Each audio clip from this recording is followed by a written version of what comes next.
তো hello guys, back to my পম্পাস ব্লগে তোমাদের সবাইকে জানাই স্বাগত। তো দেখো, আজকে তোমাদেরকে বানিয়ে দেখাবো পটলের ভর্তা। তো তার জন্য দেখো, পটলগুলো আগে প্রথমে আমি ছুলে নিচ্ছি। তো পটলগুলো ছুলে নেওয়ার পরে এই যে আমি ছুলে নিয়েছি, মুখের ইয়েগুলো কেটে আমি ছুলে নিয়েছি ভালো করে। তো এরকম গোল গোল চাকা চাকা করে কেটে নিতে হবে।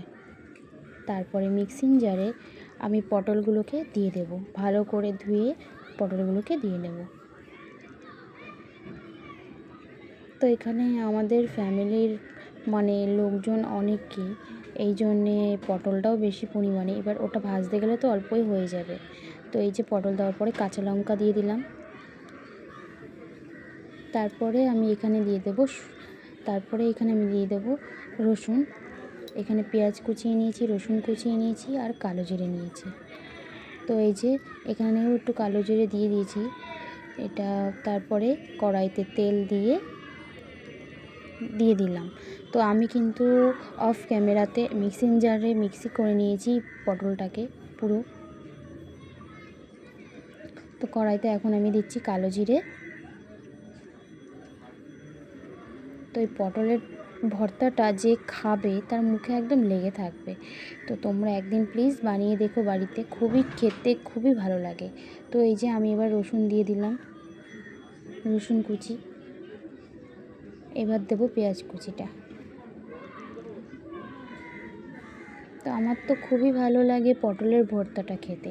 তোমরা একটু গরম ভাতে একদিন এই পটলের ভর্তাটা করে দেখবে, তোমাদেরও খুবই ভালো লাগবে।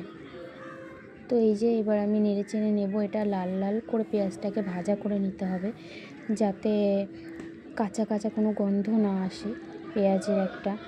তো এটা আমি ভালো করে ভেজে নিচ্ছি। ভালো করে ভাজে ওখানে হচ্ছে। আর এই দেখো, এখানে আমি মিক্সিং জারে মিক্স করে নিয়েছি, আমি প্রথমেই বললাম। তো এখানে আমার লাগবে একটু চিনি, নুন, লঙ্কার গুঁড়ো আর হলুদ গুঁড়ো। তো এই যে লাল লাল করে ভাজা হয়ে গেছে, এবার এটা আমি দিয়ে দেবো।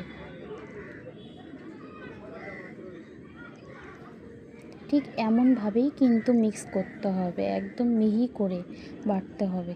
তো বাটা এটা হয়ে গেছে। তো আমি এবার দেখো কড়াইতে ভালো করে দিয়ে আমি নেড়ে দিচ্ছি। তো তেলের পরিমাণটাতে কিন্তু একটু বেশিই দিতে হবে। তো আমার ঠিকই আছে তেলের পরিমাণ, যেহেতু এটা ক্যামেরাটা ঠিক করে আমি ধরতে পারছি না, কারণ আমি এক হাত দিয়ে করছি আর এক হাত দিয়ে করছি, তো সেই জন্যে। তো দেখো আমি এখানে মশলাগুলো দিয়ে দিলাম, হলুদ গুঁড়ো, লঙ্কার গুঁড়ো, চিনি আর নুন। তো আমি এখানটা আন্দাজ মতন, আমার টেস্ট মতন আমি দিয়েছি। যদি তোমাদের কারোর মনে হয় যে না নুনের পরিমাণটা কম, তাহলে তোমার টেস্ট করে নুনের পরিমাণটা একটু দিতে পারো। তো এই দেখো রেডি হয়ে গেছে আমার পটলের